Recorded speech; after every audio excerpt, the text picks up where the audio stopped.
ஒரு பக்கம் ஒரு வீட்லேயே வந்து இப்போ ராதிகாவும் பாக்கியாவும் இருக்கிறது, அவங்க 2 பேரும் வந்து அப்படியே ஒற்றுமையாக இருக்கிறத பார்த்து இந்த பக்கம் வந்து சந்தோஷப்படுற கோபி அப்படின்ட்டு இதெல்லாம் நடக்கிறதெல்லாம் பார்த்தா நமக்கே வந்து கொஞ்சம் கோபங்களும் ஆத்திரங்களும் வந்துகிட்டு இருக்கும்போது, இப்போ அடுத்த கட்டமாக வந்து பார்த்தீங்க அப்படின்னா வந்து இப்போ நான் வந்து ஹாஸ்பிட்டல் செக்கப்புக்கு வந்து என் மகனை கூப்பிட்டு போக போகிறேன்னு ஈஸ்வரி ஒத்த காலம் நின்றுகிட்டு இருக்காங்க. அந்த சமயத்தில் வந்து அப்பாவுக்கு இன்றைக்கி தான் செக்கப்பா அப்படின்னு சொல்லிட்டு வந்து செடியன் அவருக்கு வேலை பிஸி ஆகிடுச்சு. அவர் வந்து முழிக்க உடனே வந்து என்னடா சொல்லிட்டு இருக்க, மீட்டிங் போகணுமா நீ ஏதோ கிளம்பி வந்ததே உங்கள் அப்பாவுக்காக தான் நினச்சேன் அப்படின்னு பேசிகிட்டு இருக்கும்போது ராதிகா கையில் ஃபைலோட மேலே வந்து கீழே இறங்கி வராங்க.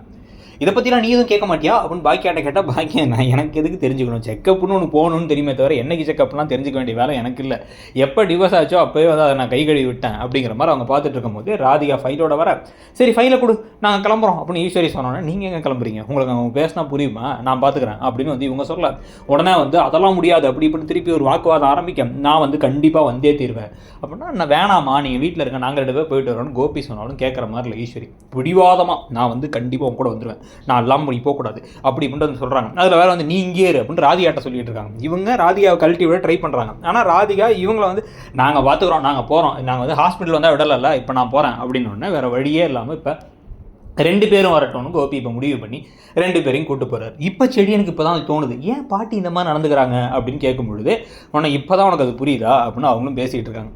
ஸோ இப்போ இதெல்லாம் நடந்து முடிஞ்சதுக்கு பிறகு தான் வந்து பார்த்தீங்க அப்படின்னா இப்போ அங்கே ஹாஸ்பிட்டலுக்கு போனால் ஹாஸ்பிட்டலில் ஒரு ஆள் தான் உள்ளார வந்து டாக்டரை பார்க்க கூட்டு போகலாம் அட்டெண்டரை அப்படின்னா இல்லை 2 பேரும் போவோம்னு பேசிகிட்டே இருக்க நர்ஸ் வந்து பேச்சுவார்த்தை நடத்திட்டு இருக்கும்போது குடு அப்படின்னு ராதிகா வந்து கோபியை கூட்டு உள்ளார போயிடுறாங்க. அங்கே கோபிக்கு வந்து பார்த்தீங்கன்னா ஸ்ட்ரெஸ் ஆகாதீங்க, மற்றபடி சின்ன ஒரு ஒர்க் அவுட்லாம் பண்ணுங்கள், நல்லா தான் இருக்கீங்கன்னு சொல்லி அனுப்பி விட்டுறாங்க.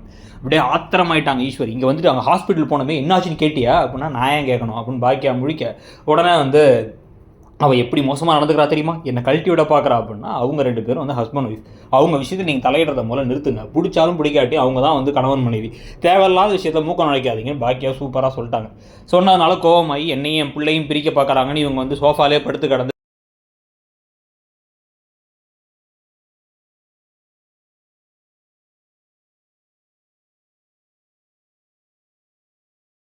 தர்ணா போராட்டம்லாம் பண்ண கோபி 300வது தடவையாக கீழே வந்து அம்மா நான் என்ன டாக்டர் ஸ்ட்ரெஸ் ஆகக்கூடாதுன்னு சொன்னாங்கன்னு வேறு கன்வின்ஸ் பண்ணிட்டு இருக்காங்க இப்போ ஈஸ்வரியை. இதுக்கு நடுவில் ராஜசேகர் சார் வேறு கால் பண்ணி ஏதோ ஒரு ஆர்டர் கொடுக்குறேன் பாக்கியாங்கிறாரு. இதில் கோபியும் சேர்த்துப்பாங்களா பாக்கியா?